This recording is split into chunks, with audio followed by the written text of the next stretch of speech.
Mayroon ako ditong atay or pork liver at karni ng baboy kasim. I-marinate ko sa tuyo at kalamansi. Lagyan ko rin ng paminta. At ihalo at i-marinate ko ng mga at least 30 minutes. Kung hindi ka pa nakapag-subscribe, please subscribe at i-click ang notification bell para ma-notify ka sa sunod kong video. Sa kawali naman, naglagay ako ng mantika. Iprito ko na yung patatas.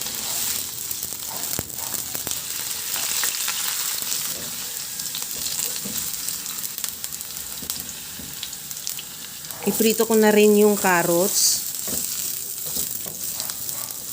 Ihalo lang natin yan hanggang sa magkaroon lang mga dark spot para medyo half cook na siya. At isunod ko na rin yung hotdog. Bali, cheese hotdog ang gamit ko. 2 piraso yan. At ihalo lang din hanggang sa maluto. Pagka luto niyan, tanggalin muna natin din yan sa kawali at ilagay sa bowl at i-set aside muna.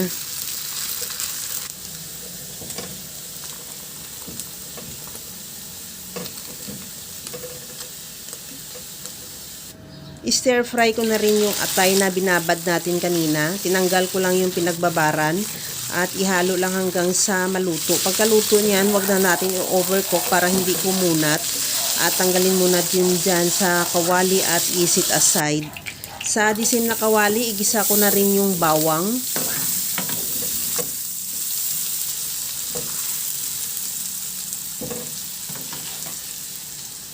Ilagay ko na rin yung sibuyas.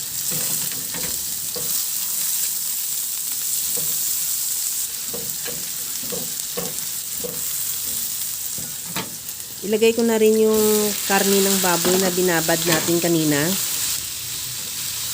Ihalo lang hanggang sa mag-iba lang din yung kulay. O hanggang sa makita mo na rin na medyo nagre-render na rin siya ng sarili niyang mantika. Ibuhos ko na rin yung pinagbabaran kanina ng karni. Ihalo hanggang sa mag-reduce lang din.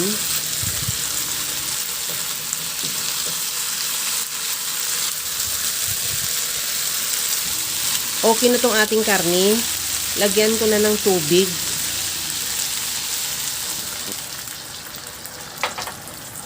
At ihalo lang. Siguraduhin mo lang din na matanggal yung tuso na nakadikit sa kawali.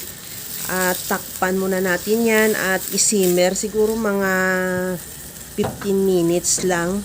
Hanggang sa maluto yung karni o maglambot.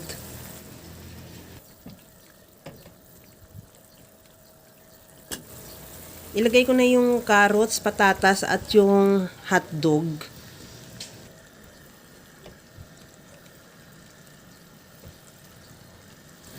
Ilagay ko na rin yung atay.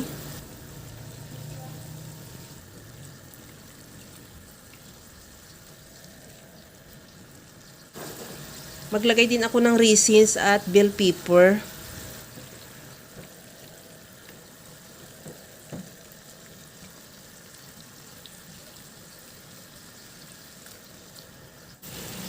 Lagyan ko rin ng asukal. Depende sa'yo kung ayaw mo, pwede namang hindi. At timplahan ko na rin ng liquid seasoning. At isunod ko na ilagay yung grated cheese. Yung iba, liver spread ang nilalagay. Pero ako, hindi na ako maglagay ng liver spread. Yung cheese na lang yung pampalapot ko para mas lalong masarap yung ating sauce.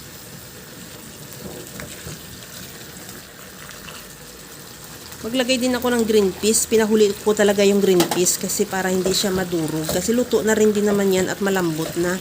Kaya pwede na rin yan kahit na isang kulo lang yan. Okay na yan. At kunting halo lang at ready to serve na yan yung ating napakasarap at napakasimpleng menudo na hindi natin nilagyan ng tomato sauce. Kaya mga kalasa, kung nagustuhan mo yung ating video, please like na lang at pakishare na rin sa inyong mga friends.